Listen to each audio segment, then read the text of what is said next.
They warned us. Thousands of years ago, in languages long forgotten, ancient scribes described the world's future in chilling detail. And what they wrote sounds less like myth and more like a prophecy of the world we live in right now. We're diving into one of the most chilling discoveries of our time. Over 3 millennia ago, that a prophecy written describes our world with such haunting detail that scholars are calling it impossible. We're talking about technological advances, global events, and societal changes that shouldn't have been predictable by any ancient mind. Yet here we are, living through exactly what was foretold. The prophecy we're examining tonight isn't just another vague prediction that could be twisted to fit any era. This is specific, this is terrifying, and is different, its accuracy. Picture this scene. 923 and British. The year is one archaeologist, Sir Edmund Hartwell, is leading an excavation in what is now modern-day Turkey. His team has been working for months in scorching heat, carefully brushing sand from pottery shards and corroded metal fragments. Then, on a Tuesday morning that would change everything, they uncover something that shouldn't exist, buried beneath layers of earth that carbon dating would later confirm as over 3,000 years old. They find a sealed chamber. Inside this chamber, protected by methods we still don't fully understand, lies a collection of stone tablets covered in symbols that would take decades to decipher. But here's where the story gets interesting. Sir Edmund's initial reports describe these tablets in glowing terms, calling them the most significant archaeological find of the century. He writes enthusiastically about their potential to rewrite our understanding of ancient knowledge. Then suddenly his tone changes completely. His final report, submitted to the British Archaeological Society, is cold and dismissive. He claims the tablets are forgeries, probably planted by local workers seeking to create valuable artifacts. He recommends they be stored away and forgotten. The tablets disappear into the basement archives of the British Museum, where they remain untouched for nearly 60 years. What happened during those missing weeks between Sir Edmund's initial excitement and his final dismissal? Why did a respected archaeologist suddenly disavow the discovery he had called groundbreaking? The answer lies in what he found when the tablets were finally translated. In 1984, a young graduate student named Dr. Sarah Chen gains access to these forgotten tablets as part of her doctoral research.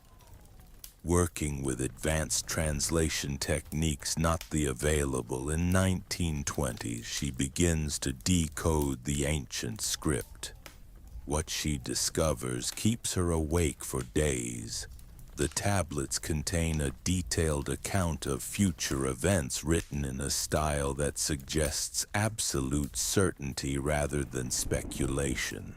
But these aren't the typical vague prophecies we associate with ancient oracles. These are specific technical descriptions of a world the ancient writer couldn't possibly have imagined. The first tablet describes a time when people would carry small devices that connect them instantly to others across vast distances.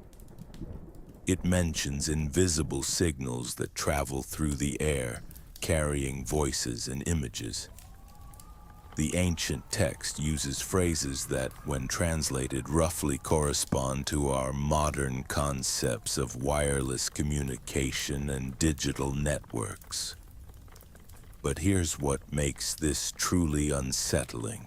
The prophecy doesn't just describe the technology. It predicts the social consequences with chilling accuracy. The second tablet warns of a time when these communication devices would become so integral to human life that people would lose the ability to function without them.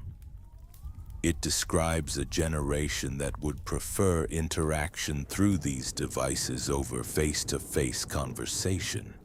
It speaks of individuals becoming isolated even while constantly connected to others. Sound familiar? The third tablet ventures into even more specific territory. It describes great metal birds that carry hundreds of people across the skies, powered by controlled fire. It mentions towers that reach toward the heavens made of materials stronger than stone. It talks about healing techniques that involve looking inside the human body without cutting it open. Now you might be thinking this could all be coincidence. Ancient peoples were intelligent and imaginative. Perhaps they simply made lucky guesses about the direction of human progress. But then Dr. Chen translated the fourth tablet. This tablet describes events that wouldn't occur for decades after her translation. It speaks of a time when a sickness would spread across the entire world, forcing people to cover their faces and remain in their homes.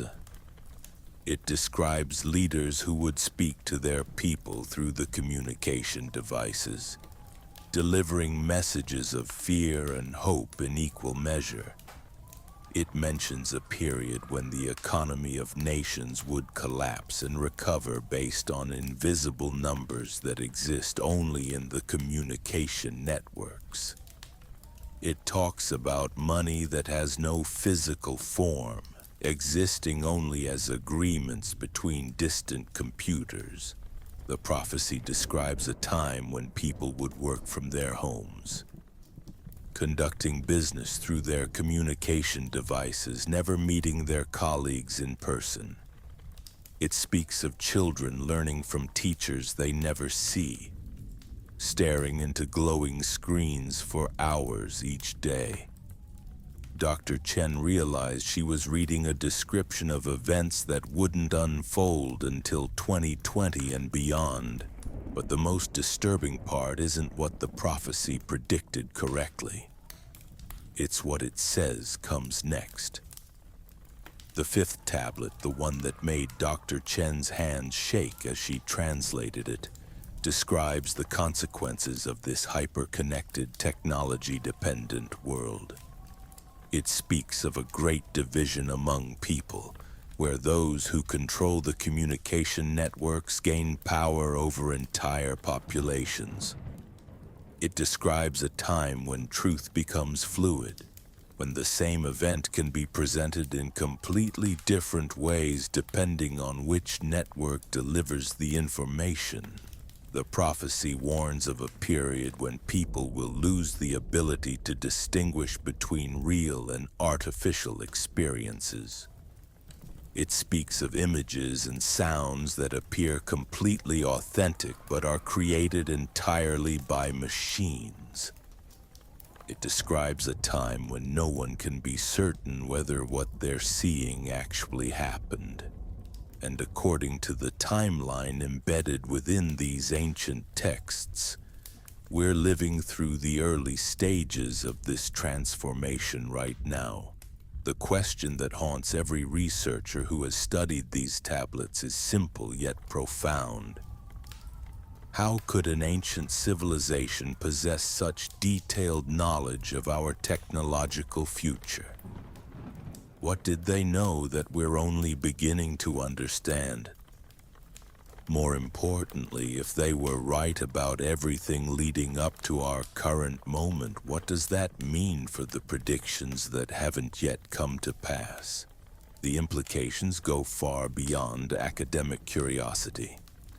Dr. Chen's translations caught the attention of people in very high places. Within months of her initial findings, her research funding was mysteriously cut. Her university supervisor suggested she pursue a different dissertation topic. When she refused, she found herself locked out of the archives where the tablets were stored. But Dr. Chen had already photographed every inscription. She continued her work in secret, reaching out to linguistics experts around the world through encrypted channels.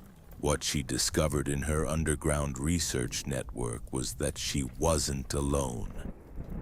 Similar tablets had been found at archaeological sites across 3 different continents, all containing fragments of the same prophetic text. A collection of stone tablets discovered in Peru in 1967 contained identical symbols and matching predictions. Archaeological finds in northern Scotland revealed clay fragments with the same mysterious script. Most shocking of all, a private collector in Japan possessed a complete set of tablets that his grandfather had acquired during the 1940s. Tablets that contained the missing portions of the prophecy.